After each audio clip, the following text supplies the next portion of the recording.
ريلمي شكلها ناوية تدخل المنافسة بقوة السنة دي، وده لأن ريلمي جي تي 8 برو جايب مواصفات تخليك تقول هو ده موبايل ولا جهاز ألعاب؟ بطارية ضخمة، شحن سريع جدا، وشاشة أرقامها قوية جدا. بس السؤال، هل ريلمي هتقدر تنافس الكبار بالموبايل ده فعلا؟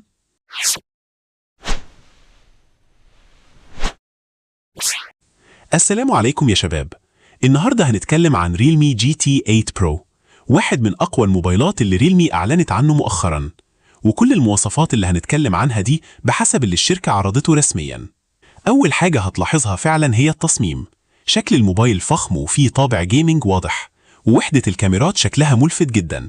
وكمان ريلمي عرضت فكرة تغيير شكل وحدة الكاميرا باستخدام أجزاء قابلة للتبديل، ودي حاجة مش بنشوفها كتير في الموبايلات.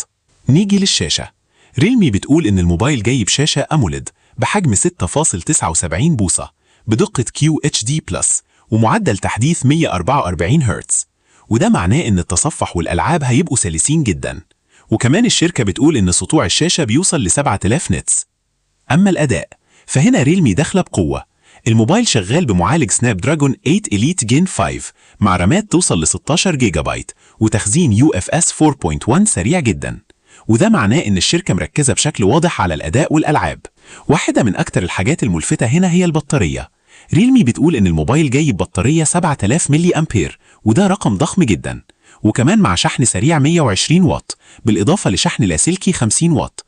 يعني على الورق أنت قدام موبايل معمول للاستخدام التقيل فعلا. الكاميرات كمان شكلها قوي جدا. ريلمي عرضت كاميرا أساسية 50 ميجا بكسل، وألترا وايد 50 ميجا، وعدسة بيريسكوب بدقة 200 ميجا بكسل. وكمان الشركة أعلنت عن تعاون مع ريكو الخاصة بالكاميرات. بصراحة الموبايل على الورق شكله قوي جدا. شاشة قوية، بطارية ضخمة، شحن سريع، ومعالج من أقوى المعالجات الموجودة حاليا، وده كله بحسب اللي عرضته ريلمي رسميا. بس السؤال ليكم، شايفين ريلمي جي تي 8 برو يقدر ينافس الكبار فعلا؟ وهل حد فيكم متحمس يجربه؟